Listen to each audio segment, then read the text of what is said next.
सबसे पहले तो हम देखते हैं कि जो पश्चिम बंगाल है, यहाँ की जो राजनीति एरिया है, इसमें लोग कैसे चुनाव करते हैं नेता का, या फिर यहाँ पे बंगाल का एरिया पूर्वी पाकिस्तान जो आज के टाइम पे बांग्लादेश है उससे जुड़ा हुआ है। एंड ये बहुत ज़्यादा बॉर्डर शेयर करते हैं आपस में। तो यहाँ पे जो उस टाइम पे जो पार्टीशन हुआ उसका इम्पैक्ट इतना बड़ा हुआ कि आप इमेजिन कर सकते हो, करीब मिलियंस ऑफ लोग बांग्लादेश से इंडिया में आए जो कि हिंदूज होंगे मोस्टली, एंड जो मुस्लिम्स थे वो इंडिया से बांग्लादेश के। ये जो माइग्रेशन था इसकी वजह से बंगाल की जो पॉलिटिक्स है वो आज भी इसी मुद्दे पे लड़ी जाती है। अभी आपने मतलब देखा होगा कि बंगाल बहुत पहले इंडस्ट्री के लिए जाना जाता था, पहले ट्रेड्स होते थे, एंड 1950 से पहले बंगाल का कंट्रीब्यूशन 27% था, जो कि बहुत ही ज़्यादा मैसिव होल्ड करता है इकोनॉमी में।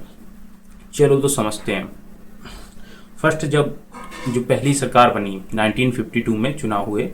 एंड यहाँ पे एक सरकार बनी, वो थी कांग्रेस। आपको पता ही है कि इंडिया में सबसे पहले कांग्रेस पार्टी थी, मेजोरिटी में थी, और जो रीजनल पार्टीज थी उनका उदय भी नहीं हुआ था। फर्स्टली तो कांग्रेस तो वैसे भी बन चुकी थी, क्योंकि जो इंडिया के लिए अब कांग्रेस तो मेजोरिटी में रूल कर रही है, वो सबको देख के चलेगी। पर जो पश्चिम बंगाल है वहाँ पे ऐसी चीज़ें काम नहीं कर रही थी। सरकार ने शुरुआत में वादा किया कि जितने भी जो माइग्रेंट्स आए हैं अब वहाँ पे एम्प्लॉयमेंट की कमी होगी, फूड की शॉर्टेज होगी, एंड बहुत सारी चीज़ें होंगी, जैसे कि उनको घर दिलाना पड़ेगा क्योंकि उनके पास होम्स नहीं होंगे। तो यहाँ पे फिर जो सरकार ने वादे किए बट वो फुलफिल नहीं कर पाए। तो इसके चलते जो वर्कर्स थे, मजदूर थे, वहाँ पे एक मार्क्स लेनिन, आपने शायद सुना हो, ये एक ऐसी जो कि रसिया से उदय हुआ एक ऐसा थॉट था जो एक बहुत बड़ा मूवमेंट बनता है। चीन है, चीन में एक पार्टी है एंड उसके जो प्रेसिडेंट हैं वो सी जिनपिंग है। एंड सॉरी गाइस अगर मैं उनका नाम नहीं सही से ले पा रहा, बट वो उनका नाम यही है। तो ये जो चीन है वो सोशलिस्ट पार्टी पर आधारित है, एंड जो पश्चिम बंगाल है उसमें भी एक सोशलिस्ट पार्टी थी जिसका नाम था CPIM। ये इसका जो कम्युनिस्ट पार्टी ऑफ इंडिया, और ये जो पार्टी थी इसकी थॉट थे कि लाइक हम वर्कर्स एंड जो मजदूर हैं, जैसे कि छोटे किसान हैं, उनके लिए भूमि है, वो जमींदारों के अंडर काम करते थे, उनके लिए नए लॉज लाएंगे, एंड जो मजदूर हैं उनको जो इंडस्ट्री में एक्सप्लॉयट किया जा रहा है उनको उनके उनके लिए भी एक बेटर लॉ बनाया जाएगा जिससे उन्हें कोई एक्सप्लॉयट नहीं कर सकता। इन चीज़ों की मांग इतनी ज़्यादा उठने लगी, एंड उसी टाइम पे क्या होता है कि जो भारत था वो भुखमरी में चला जाता है, और फिर इसके बाद जो कांग्रेस रूल करती है, एंड फिर से जो CPIM है वो फिर आती है सत्ता में 1972 के टाइम पे। पर यहाँ पे जो इंदिरा गांधी जी थी उनकी जो सीट थी 1975 में चली जाती है। एक उत्तर प्रदेश में जिस भी विधानसभा क्षेत्र से उन्होंने लड़ा था वहाँ पे उनके खिलाफ एलिगेशन लगाए जाते हैं कोर्ट में, एंड वो जो बंदा था जिसने भी एलिगेशन लगाए थे वो प्रूव कर देता कि उन्होंने चीटिंग की है, एंड ये हार चुकी थी अपनी कॉन्स्टिट्यूएंसी से। तो उन्होंने फिर जो भारत का जो देखो, जब इंदिरा गांधी ने इमरजेंसी लगाई और विपक्ष ने निष्पक्ष न चुनाव होने के कारण, तो इसके कारण जो नागरिक थे, नागरिकों के पूरे अधिकार कम हो जाते हैं, लिमिटेड हो जाते हैं, एंड इमरजेंसी के टाइम पे जो सबसे ज़्यादा पावर मिलती है वो सिर्फ प्राइम मिनिस्टर को दी जाती है इंडिया में। एंड एक्चुअली में जो प्रेस होती है वो भी गवर्नमेंट के अंडर काम करती है, एंड कोई भी ऐसी न्यूज़ नहीं फैलाई जाती जो गवर्नमेंट द्वारा अप्रूव ना किए जाएँ।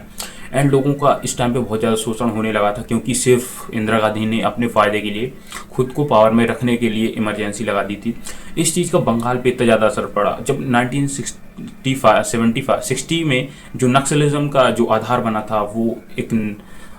वायलेंट रूप था, मतलब लाइक वो आर्म्स लिए होते हैं एंड वो सिर्फ अपने लिए लड़ाई करते हैं। उनका मकसद होता है जंगल को बचाना एंड उनकी लैंड सुरक्षित रहे, जो कि गवर्नमेंट अगर कुछ डेवलपमेंट करना चाहे तो वो नहीं कर सकती, क्योंकि वो अलाउ ही नहीं करते एक्चुअली में। एंड जब फिर 1975 में उन्होंने ये इमरजेंसी लगाई, जो उस टाइम पे सिटिंग चीफ मिनिस्टर थे बंगाल के सिद्धांत चतुर्वेदी, या उस टाइम पे जो बंगाल के सिटिंग चीफ मिनिस्टर थे सिद्धार्थ शंकर रॉय, SS रॉय, इन्होंने क्या किया कि इन्होंने इंदिरा गांधी जी का सपोर्ट किया था। उस टाइम पे माना जाता है, उन्हें जोड़ा जाता है इस चीज़ से कि इन्होंने सपोर्ट किया था कि बंगाल में जो नक्सलिज्म है इसको जो है दबाया जाए, एंड इसके लिए उन्होंने जो इंदिरा गांधी था उसका समर्थन किया था। बट इसका जो आगे चल के इन्हें भुगतान करना पड़ेगा वो शायद बहुत ही बड़ी थी। जो कम्युनिस्ट पार्टी ऑफ इंडिया थी उसे बहुत ज़्यादा इसके जो इमरजेंसी है इसका बहुत ज़्यादा प्रॉफिट मिलने वाला था, बिकॉज जब इमरजेंसी हटती है 1977 में, उसके बाद जो वहाँ पे कांग्रेस गिरती है, एक्चुअली में 1977 में कांग्रेस वहाँ पे ऐसे हारती है लाइक जैसे अभी बीजेपी के सामने कांग्रेस है, ठीक है, वैसे ही वो हारती है कम्युनिस्ट पार्टी ऑफ इंडिया में। एंड जो 1977 के बाद जो कम्युनिस्ट पार्टी थी उसके जो सीएम बनते हैं पश्चिम बंगाल में वो ज्योति बासु बनते हैं। एंड ये आते ही लोगों में वही उम्मीद कि हम वर्कर्स को बचाएंगे एंड जो किसान हैं उनको उनके लैंड्स रिफॉर्म्स दिए जाएंगे एंड अच्छे कानून बनाए जाएंगे। तो जो कैडर थे और ट्रेड यूनियंस थे वो इनके जो विचारधारा था इससे बहुत मतलब जुड़ाव महसूस किए, एंड इसके चलते 34 ईयर तक जो कम्युनिस्ट पार्टी ऑफ इंडिया है, जिसे लेफ्ट विंग भी कहा जाता है, वो रूल करती है। एक्चुअली में लेफ्ट विंग नहीं कहेंगे, इसे कम्युनिस्ट पार्टी ऑफ इंडिया ही कहेंगे, क्योंकि कम्युनिस्ट पार्टी ऑफ इंडिया ये सोशलिस्ट और जो हालांकि कांग्रेस है उसकी सॉवरेनिटी, इंडिया की सॉवरेनिटी, यूनिटी, इन सारे थॉट्स के ऊपर ये पार्टी आधारित है। एंड बीजेपी वो प्रो हिंदुत्व पार्टी है, एंड ये सोशलिस्ट थी, ये किसानों के इनके लिए लाइक ये इंडस्ट्री के खिलाफ थे। इसी का आगे चल के जो इन्हें देखने को मिलता है कि लाइक इनकी जो गवर्नमेंट है वो इसी के कारण फॉल करती है, क्योंकि इंडस्ट्रियलाइजेशन अगर आप नहीं करेंगे तो लोगों के लिए रोजगार क्रिएट नहीं होगा, और जब जॉब्स ही क्रिएट नहीं होंगे तो भाई जाहिर सी बात है कि इकोनॉमी डाउन होगी। एंड इसी चीज़ का आज हमें बंगाल में देखने को मिलता है कि जो स्टेट कभी एक टाइम पे इकोनॉमी में 27% का स्टेक होल्ड करके रखता था, वो आज के टाइम पे सिर्फ 6% to 7%। ये एक्चुअली में यूपी, उत्तर प्रदेश एंड तेलंगाना जो कि 10 पॉइंट कुछ परसेंट करता है, एक्चुअली में वो डबल डिजिट में करता है। तो ये लोग अब ज़्यादा कर रहे हैं, जो कि एक्चुअली में पश्चिम बंगाल का उस टाइम पे आप देखें तो कितना बड़ा कॉन्ट्रीब्यूशन था। सो जब ये पार्टी बन जाती है एंड ये स्मूथली चलती है। जो ज्योति बासु थे वो 34 ईयर्स तक तो नहीं रहे, लेकिन जो लाइक इस पार्टी ने 34 ईयर तक रूल किया। एंड इस 1970 जब ये पार्टी थी तो 1970 के दशक में क्या हो रहा था, जो ममता बनर्जी थी वो पॉलिटिक्स में, ग्राउंड पॉलिटिक्स में उतर चुकी थी। वो अक्सर रैलियों में जाती थी एंड वो कम्युनिस्ट पार्टी से उनका जुड़ाव होगा, ये लाइक वो कम्युनिस्ट पार्टी के अगेंस्ट थी एंड वो कांग्रेस इंडियन कांग्रेस के साथ थी। एंड जब 1998 में वो कांग्रेस के भी खिलाफ हो जाती हैं, वो 1998 में खुद की एक पार्टी बना लेती हैं, ऑल इंडिया तृणमूल कांग्रेस, जो आगे चल के टीएमसी जो सत्ता में रहने वाली है 2011 के बाद। एंड इसके बीच में एक देखो 2011 में ममता बनर्जी पावर में आती है एंड बहुत सारी फ्री स्कीम्स चलाती है, जो कि ऑल ओवर द इंडिया सारे पॉलिटिशियंस करते हैं। एंड बेसिकली इंडिया में फ्री बीज चलाने का यही मतलब रहता है कि आपको वोट, वो अच्छे खासे लोग यहाँ पे गरीब हैं तो उनका एडवांटेज मिलता है।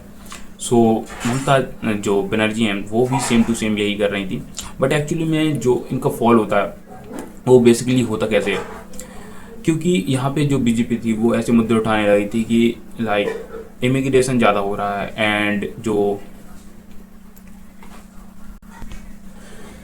अभी हम फाइनली आ चुके हैं प्रेजेंट में, पास्ट में 2011 में, जब ममता बनर्जी 34 ईयर रूल कर रही सीपीआईएम को एकदम करारा हार देती है। एंड जो ममता बनर्जी पावर में आती है तो उसके पावर में आने के पीछे वही कारण थे, मजदूर उनके साथ लाइक उन्हें रोजगार कैसे मिलेगा जब भाई इंडस्ट्रीज ही नहीं रहेंगी तो कैसे मिलेगा। एंड किसान था, किसानों के साथ भी गलत हो रहा था। एंड एक बहुत बड़ी गलती होती है जब जो सीपीआईएम थे वो टाटा नैनो को ऑफर करते हैं सिंगूर में कि आप लैंड लीजिए सस्ते दामों में, एंड किसानों को इन्होंने मुआवजा नहीं दिया। तो अब किसानों को तो भाई उनकी भूमि है उसके हिसाब से उन्हें एक अच्छा खासा अमाउंट देना चाहिए, जिसके कारण लोगों के अंदर गुस्सा आ गया एंड ममता बनर्जी इसी को आंदोलन के रूप में छेड़ देती हैं एंड इसके अगेंस्ट प्रोटेस्ट होने लगते हैं बड़े भारी, और इसी को rise of the Mamata Banerjee माना जाता है। एंड वहाँ से जो ममता बनर्जी हैं वो राज करती हैं। एंड इसके पीछे का एक और कारण होता है कि जब एक लॉन्ग टाइम पे कोई भी गवर्नमेंट राज करती है तो लोगों के अंदर एक ऐसी इनकम्बेंसी आ जाती है कि इस गवर्नमेंट को पावर में नहीं रहना चाहिए। डेमोक्रेसी का सबसे खूबसूरत बात यही है कि जो भी पावरफुल बॉडी है उसे इजीली एक समय के अंतराल पर रिप्लेस किया जा सकता है लोगों द्वारा, और लोग अपने पसंदीदा नेता को चुन सकते हैं। ममता बनर्जी आ जाती हैं। एंड जो सेकंड मूवमेंट था वो भी कुछ ऐसे ही था। इतने टाइम बाद और जो किसान थे और जितनी भी महिलाएं थी वो एक जुड़ाव महसूस करने लगी थी, क्योंकि ये जो इनकी राजनीति करने का तरीका वो बहुत ज़्यादा ग्राउंडेड लेवल पे, ये किसी भी मुद्दे को लेकर नीचे ग्राउंड में उतर जाते हैं एंड वो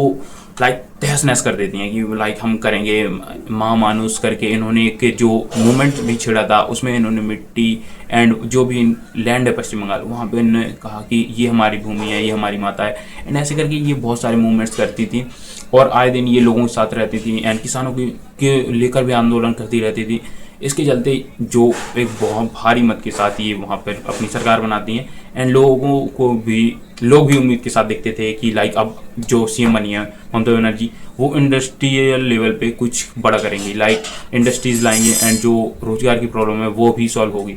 बट एक्चुअली में ऐसा नहीं होता है। इनके टाइम में 2017 से लेकर जब अभी सरकार स्मूथली 2022 तक चलती है, एंड इसके बावजूद जो सबसे ज़्यादा मेजर वहाँ पे प्रॉब्लम होती है वो वही इंडस्ट्रीज़ की होती है, क्योंकि इंडस्ट्रीज़ बंगाल छोड़ के जा रहे थे एंड जो लोग थे वो रोज़गार के लिए बंगाल को छोड़ रहे थे, जिससे जो यूथ है उनके अंदर बहुत ज़्यादा गुस्सा था। बांग्लादेश से हाई इमिग्रेशन के चलते वहाँ की आम जनता बहुत ज़्यादा परेशान हो चुकी थी। वहाँ पे कोई सेकंड अपोनेंट नहीं था, तो ममता बनर्जी के लिए एकदम विन विन था एंड 2022 में फिर बीजेपी इलेक्शन करती है। चलो ये कुछ मुख्य कारण थे टीएमसी के गिरने के, पर इसके अलावा बहुत सारे और कारण थे, आगे हम जानते हैं। ये वो है कैसी। फर्स्टली जब भी बंगाल में कोई भी सत्ता का चेंज हुआ है उसमें भाई दंगे बहुत हुए हैं, ठीक है। ये जो पॉलिटिकली इतना अनस्टेबल स्टेट यूनियंस थे, जो मजदूर लेबर थे उन्हें बाहर जाके काम करना पड़ रहा था एंड इंडस्ट्रीज वहाँ से छोड़ के जा रही थी। करीब 6000 कंपनियां वहाँ छोड़ के गई हैं, तो वहाँ पे रोजगार उपलब्ध ही नहीं करवा पा रही है कोई सरकार। तो इसके चलते जब लोग एक दूसरी पार्टी के बारे में सोचते हैं तो नेशनली उन्हें सिर्फ नजर आती है बीजेपी, क्योंकि बीजेपी एक स्ट्रांग होल्ड करती है पूरे नेशन वाइड एंड वो एक इमेज है नरेंद्र मोदी जी की। वो उसके चलते भाई पश्चिम बंगाल में पॉलिटिक्स इस बार खेली गई है एंड जो हिंदू वोट कंसोलिडेशन किया है बीजेपी ने वो एकदम नेक्स्ट लेवल था, क्योंकि बीजेपी एक तौर पे जानी जाती है कि लाइक कम्युनल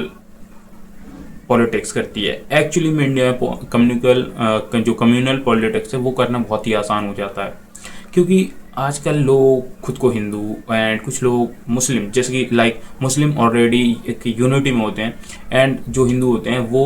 इतना नहीं सोचते अपने रिलीजन के बारे में, या फिर सब सोचते हैं। मैं इसके बारे में कुछ नहीं कहना चाहूँगा, बट जो मैंने नोटिस किया, क्योंकि अगर हिंदू सोचते होते तो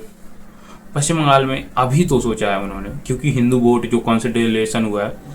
वो इसका इम्पैक्ट हमें आगे 2026 के इलेक्शन में देखने को मिला कि बीजेपी जीत गई। एंड जो